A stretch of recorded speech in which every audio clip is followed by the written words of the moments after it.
नमस्कार, आप देख रहे हैं हमारी खास पेशकश लीगल हेल्पलाइन और मैं हूं आपके साथ प्रीति नेगी। इस देश का लोकतंत्र इस देश की खूबसूरती का एक अभिन्न अंग है और उस लोकतंत्र को मजबूती प्रदान करता है वो है इस देश का कानून और संविधान। देश के संविधान में हर एक नागरिक को समानता के साथ स्वेच्छा से जीने का अधिकार दिया जाता है। कानूनी पेचीदगियों के चलते कई बार लोगों को न्याय नहीं मिल पाता है। लोगों को उनके हक और कानून के बारे में जानकारी नहीं होती और वो न्याय के लिए भटकते रहते हैं। इसी अंतर को दूर करने के लिए हमने इंडिया लीगल रिसर्च फाउंडेशन के इनिशिएटिव लीगल हेल्पलाइन में कानूनी सलाहकार से आपकी समस्याओं का निदान करने की कोशिश करते हैं। आज हम बात करेंगे दहेज प्रताड़ना से जुड़े क्या है कानून, और इस विषय में अगर किसी भी तरह की कोई कानूनी समस्या है तो आप हमारे कानूनी सलाहकार से पूछ सकते हैं। हमारे साथ इस खास कार्यक्रम के माध्यम से जुड़ सकते हैं, अपना सवाल हमसे कर सकते हैं। और आज जिस पर हम चर्चा करेंगे वो ये कि दहेज प्रताड़ना से जुड़े क्या है कानून। 2 नंबर आपके टीवी स्क्रीन पर दिखाए जा रहे हैं। किसी भी एक नंबर पर आप कॉल कीजिए और हमारे कानूनी सलाहकार आपको सलाह देंगे। अगर इससे जुड़ा या फिर कोई और भी आपकी समस्या है जिसका आपको समाधान नहीं मिल पा रहा तो आप परेशान मत होइए, हमें कॉल कीजिए। आपकी कोई भी समस्या हो, हम आपकी हर समस्या का समाधान आपको देंगे।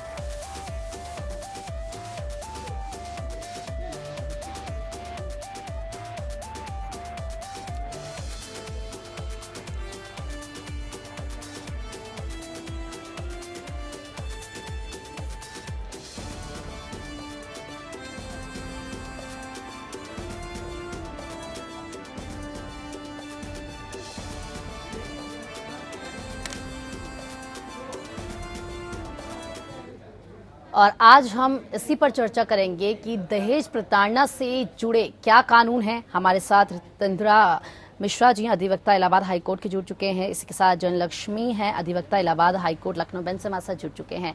आप दोनों का स्वागत है। सबसे पहले रितेंद्रा जी, मैं आपके पास आ रही हूँ। दहेज प्रताड़ना से जुड़े क्या कानून है, आपसे समझना चाहेंगे। जी देखिए, पहले तो ये समझ लें कि दहेज क्या है। दहेज जो विवाह में जो लड़की पक्ष से अगर जो भी सामान या उपहार स्वरूप, वैसे तो हम ज्यादातर उपहार स्वरूप में देते हैं, लेकिन जो भी सामान दिया जाता है उसका स्त्री धन दिया जाता है वो दहेज है। तो कानून में जो दहेज की परिभाषा है तो दहेज देना भी अपराध है और दहेज लेना भी अपराध है। अब होता ये है कि जब कोई पीड़िता जिससे दहेज की डिमांड हो रही है तो कानून में ये व्यवस्था है कि अगर उसकी शादी हो गई है और जहां जा रही है ससुराल में, अगर वो सिर्फ पति ही नहीं परिवार का कोई भी सदस्य दहेज की मांग करते हैं, दहेज किस प्लेस पे किया गया या दहेज में क्या क्या मांग हो रही है और दहेज के साथ क्या उसके साथ हैरेसमेंट हो रहा है, उसको प्रताड़ित किस स्तर तक की जा रही है, कितनी इंजरी है। तो इसके लिए दहेज उत्पीड़न का जो हमारे यहाँ आईपीसी 498A, 323, 504, 506 आईपीसी और 3/4 डीपी एक्ट का एक प्राविधान है जिसके तहत जो पीड़िता है वो 2 तरीके से अपनी बात कह सकती है। एक तो 156(3) के जरिए अदालत में, लेकिन वो तब जा सकती है जब उसकी एफआईआर, अगर वो पीड़ित है इस दहेज उत्पीड़न से तो वो जाएगी सीधा पुलिस स्टेशन। अगर वहां पे उसकी सुनवाई नहीं होती है तो उसके पास ऑप्शन नहीं है, तब वो माननीय सक्षम न्यायालय के अंतर्गत और जिस जुडिक्शन में, जिस क्षेत्राधिकार में वो रह रही है वहां के संबंधित मजिस्ट्रेट के यहाँ 156(3) में भी कार्रवाई कर सकती है और कंप्लेंट के रूप में भी दे सकती है। उसके पास 2 ऑप्शन होते हैं।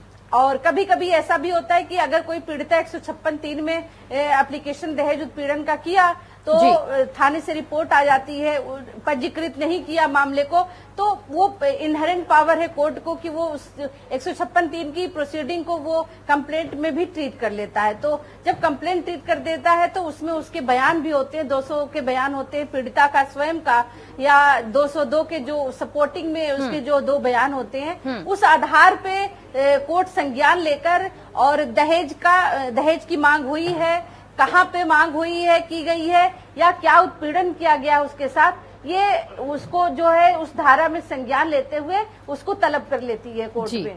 ये दहेज उत्पीड़न की प्रोसीडिंग है। ठीक है, जयलक्ष्मी जी आपसे भी ये समझना चाहेंगे, क्योंकि हम देखते हैं आए दिन जिस तरीके के मामले सामने आते हैं उनमें सबसे ज्यादा मामले दहेज प्रताड़ना के ही होते हैं, और अगर इस तरीके का मामला बनता है तो जो पीड़ित है उसके पास क्या क्या अधिकार, क्या क्या कानून?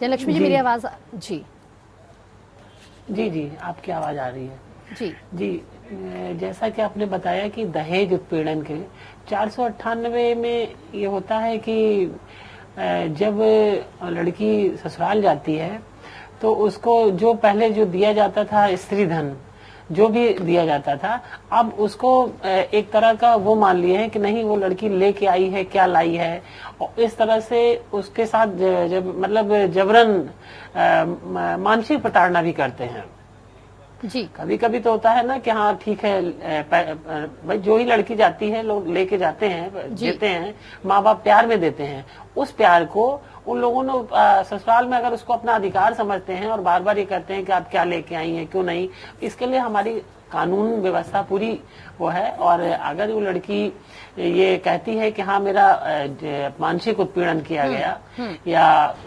शारीरिक प्रताड़ना, तो मतलब हर तरह की अगर वो वैसे भी करते हैं तो जाके वो एक 156(3) में करे, और नहीं तो वो कंप्लेन केस फाइल करे। ठीक है।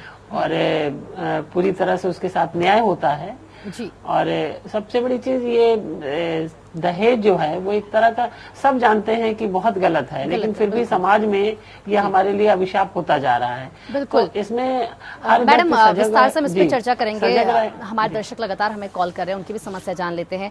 आरती जी दिल्ली से जुड़ चुके हैं हमारे साथ, बताइए आरती जी क्या जानना चाहती हैं आप?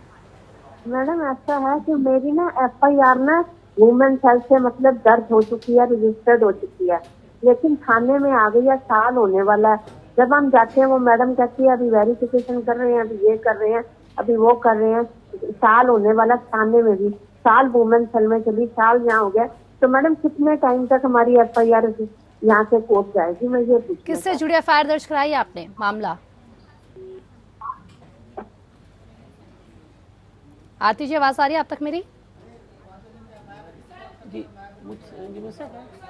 जी हेलो जी आरती जी, मेरा सवाल है, आपने जो FIR दर्ज कराई है किस मामले से जुड़ी FIR है, क्या मामला है? मेरा 498A का केस है मैडम। ठीक है, रितिंद्रा जी। 498 का जी। अच्छा, FIR लिखवाई कितना दिन हुआ है जी आपको? मैं 498A का मैडम, 498। कितना वक्त हो गया आपको FIR लिखाए हुए? मैडम साल वुमेन सेल में हो गया, साल थाने में हो गया हमें। नहीं, आप उसमें इन्वेस्टिगेशन हुआ, उसकी विवेचना हुई कि नहीं हुई? आपके जो आपने अपने SP को बताया, आपके वहाँ के जो वो हैं CO, आप उनसे मिली, क्या कहा? मैडम ऐसा है, IO के पास है हमारा केस, सब कुछ IO को हमने बताया हुआ है। IO कहती है अभी इन्वेस्टिगेशन हो रही है, साल होने वाला है। हम इतने परेशान हो गए हैं। जी। नहीं तो उसमें ऐसा है कि आप जो है आप उसमें एक वो दीजिए,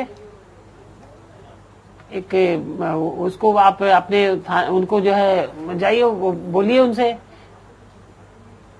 और उसके साथ साथ आप वो जो है एक वो डाल दीजिए। अगर नहीं कहीं होता है तो आजकल सबसे ज्यादा आप अगर जिले में है तो आप अपने यहाँ वहाँ फाइल करिए, उसके साथ साथ नहीं तो आप एक पूरा लेटर पिटीशन कर दीजिए, पूरी बातें अपनी लिख करके आप अपने सीनियर जज को भी रजिस्ट्री कर सकती हैं।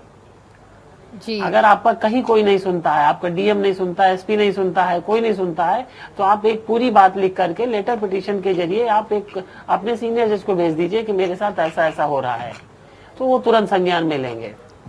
बिल्कुल। आरती जी जो हमारे ये जो बात हमें बता रही है जी, तो आरती जी जो हमारे कानूनी सलाहकार आपको सलाह दे रहे हैं, आप बिल्कुल वैसा ही कीजिए, आपकी जो भी समस्या है वो ज़रूर दूर हो जाएगी। जिस तरीके से मैडम हम अभी ये चर्चा ही कर रहे थे कि किस तरीके से ये पूरा जो दहेज प्रताड़ना है इसमें क्या क्या कानून है, आपकी बात पूरी नहीं हो पाई थी, चाहूंगी अपनी बात पूरी रखें।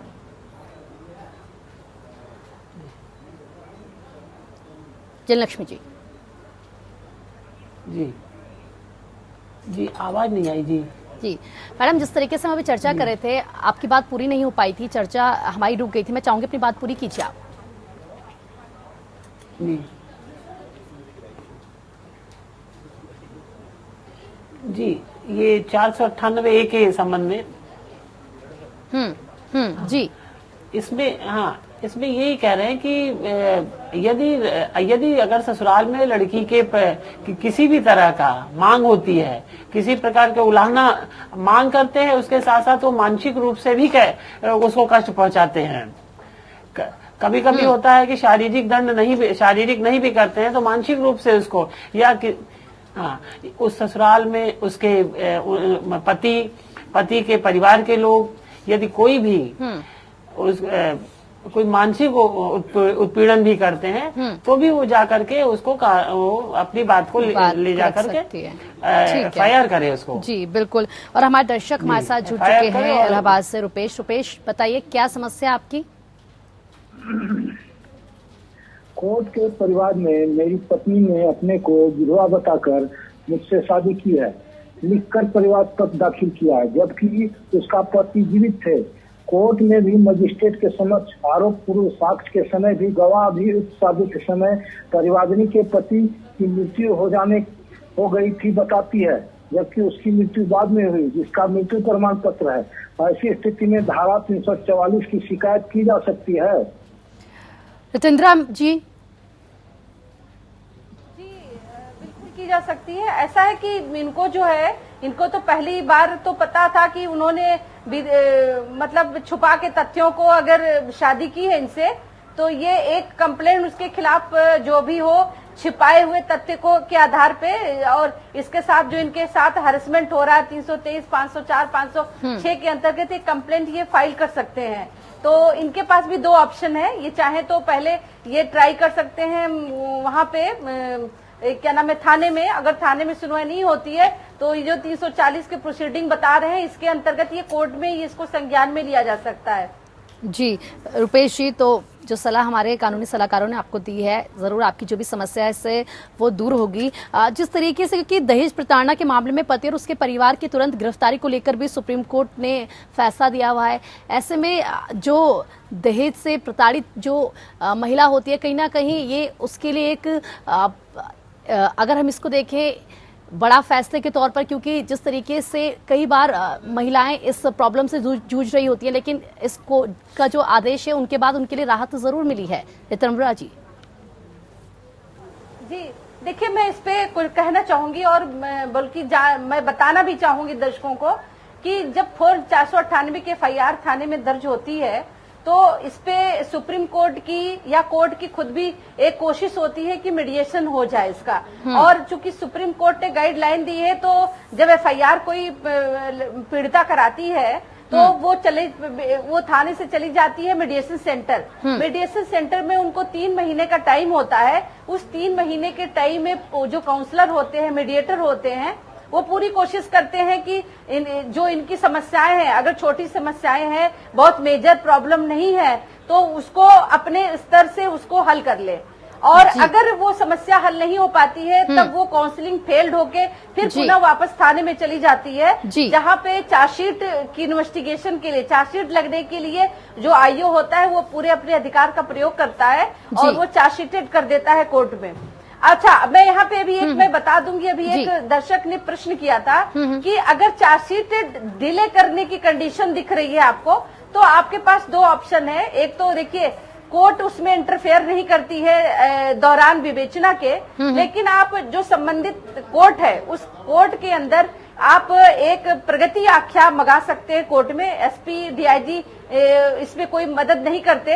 हाँ, SP से शिकायत करते थे, लेकिन वो बहुत ज्यादा परफेक्ट सोल्यूशन नहीं आता। इससे बेटर कि IO के समक्ष जो है एक आप लेटर दे दे या उससे बात करें क्यों डिले हो रही है। अगर वो डिले की कंडीशन और भी बढ़ रही है तो संबंधित मजिस्ट्रेट की कोर्ट में, जहां आपकी FIR जुडिक्शन क्षेत्राधिकार है, वहां पे आप प्रगति आख्या मंगा सकते हैं, जिसमें वो कोर्ट तलब करती है IO को और बाकायदे पूछती है कि विवेचना देरी होने का क्या कारण है। तो उस आधार पे फिर वो जो भी इन्वेस्टिगेशन है, कोई तेज भी कर देता है, कोई नहीं सुनता है, तो वो आगे एक कार्रवाई हो, हम लोग जो विधि वकील होते हैं वो उठाते हैं कि आगे क्या करना है, तो ये उनको एक राहत मिल जाती है। जी ठीक है। और इसी बीच हमारे एक दर्शक भी हमारे साथ जुड़ चुके हैं, मुकेश हैं, दिल्ली से हमारे साथ जुड़ चुके हैं। बताइए मुकेश, क्या जानना चाहते हैं आप? मैडम मैंने किसी हाउस के लिए अकॉर्डिंग मैंने पैसे दिए थे, जी। तो उन्होंने लोकल कागज दे दिए मेरे को। कोर्ट में केस उल्टा मेरे पे डाल दिया है उन्होंने। ठीक और है। और 3-4 बार 5-6-7 हायरिंग हो गई, वो अपने कागज लेके नहीं आ रहा कोर्ट में।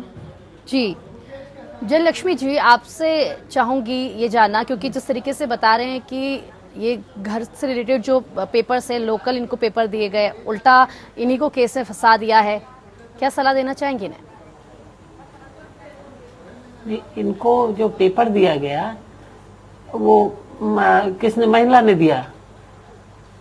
पेपर इनको किसने दिया? जी मुकेश जी, जो अभी जो इसका कब्जा है उन्होंने मेरे को पेपर दिया है, वो पेपर मेरे को ना लोकल दे दिए हैं उन्होंने। वो मेरे को कहीं और से भी पता चला कि उन्होंने कहीं और से भी प्लॉट डीलिंग कर रखी है। नहीं, वो पेपर उनका नहीं है, उसके मालिक नहीं है उस पेपर के। नहीं, वो अपने ना बीवी के नाम पे प्लॉट दिखा रहे हैं, जबकि जो केस हुआ है उसमें वो अपने नाम पे दिखा रहे हैं पेपर। नहीं तो अगर यदि आपकी जानकारी सही है, ये वो प्लॉट उनका नहीं है और आपके बेच दिया है और आपने पैसे भी दे दिए हैं, तो इसमें तो आप 420 में एफआईआर लिखाइए उनके खिलाफ। हाँ जी, 420 में उन्होंने आपके साथ आप 420 के एफआईआर लिखवाइए आप, अगर आप पेपर उनको झूठा दिया है तो। जी रितिंद्रा जी से भी जान लेते हैं। मैम, जिस तरीके से कह रहे हैं कि जो पूरा मामला है, आप इन्हीं को उल्टा इस मामले में फंसा दिया गया है, आप क्या सलाह देना चाहेंगे? जी देखिए, इनके पास जो इनके खिलाफ एफआईआर कराया होगा, किस ग्राउंड पे कराया ये बात नहीं समझ में आ रही है। लेकिन ये जो दस्तावेज, जो फर्जी डॉक्यूमेंट्स हैं, जमीन जायदाद के अक्सर मामले आते रहते हैं ये, तो कि एक जमीन के कम से कम 4-4 मालिक होते हैं। तो इन्होंने जिससे क्रय किया है तो उसको क्या इन्होंने क्या नाम है, कुछ लेन देन भी किया है, कोई ट्रांजैक्शन किया है, अगर वो प्रमाण आपके पास है, क्योंकि वो अगर फर्जी दस्तावेज आपको दिया है तो वो प्रमाणित आप नहीं कर पाएंगे, क्योंकि वो जब फर्जी ही है तो फिर वो कोर्ट में कैसे साबित करेंगे। उसके एवज में आपने कोई ट्रांजैक्शन किया है, उसको कुछ दिया है, तो उसके आधार पे उनके ऊपर भी आप केस कर सकते हैं। जी तो मुकेश जी, देखिए जो भी आपके पास, क्योंकि ट्रांजैक्शन हुई है, अगर आपके पास वो डॉक्यूमेंट्स है तो आपके दिखा के मुकदमा दर्ज उन पर करा सकते हैं। जिस तरीके से हम चर्चा कर रहे हैं कि दहेज प्रताड़ना से जुड़े क्या कानून है, ये भी मैं जानना चाहूंगी, क्योंकि अब जिस तरीके से हम ये भी कह रहे थे कि अब जो पीड़िता है उसके परिजनों को भी ये अधिकार है कि वो पति के खिलाफ पीड़िता के जाके शिकायत दर्ज करा सकते हैं या फिर उनके रिश्तेदारों के खिलाफ। लेकिन क्या ऐसे में ऐसा भी हो सकता है, जो चांसेस है वो बढ़ सकते हैं कि कानून का दुरुपयोग ना हो? रितिंद्रा जी। जी देखिए, 498 में पहले तो ऐसा नहीं था, लेकिन करीब 10-15 साल से मैं देख रही हूँ अदालतों में कि 498 का दुरुपयोग भी हो रहा है। तो जो यहाँ पे एक वकील का जो मेरा दृष्टिकोण है, मुझे लगता है कि जो ट्रायल होता है या जो ये 498 का मुकदमा है, ये पूरे तरीके से वैज्ञानिक पंजीकृत होना चाहिए।